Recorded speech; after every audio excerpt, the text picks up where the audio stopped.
तो दोस्तों नमस्ते। तो देख सकते हैं मेरे माऊ आ गई है रोज के जैसे वीडियो बनाने के लिए आकर के बैठी है। देखिए कैसे कैसे मेरे माऊ बैठी है, देख सकते हैं आप लोग। माऊ कुछ बोल दो। रोज के जैसे आकर के बैठी है बिस्तर पर, देखिए कैसे।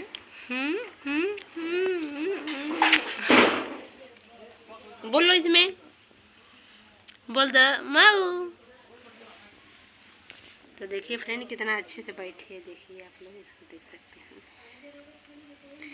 रोज आकर खाना खा करके उसके बाद से बैठ जाती है मेरे पास।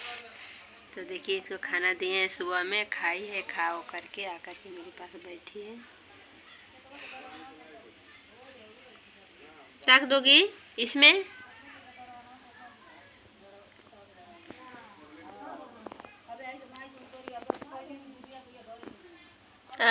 ले ले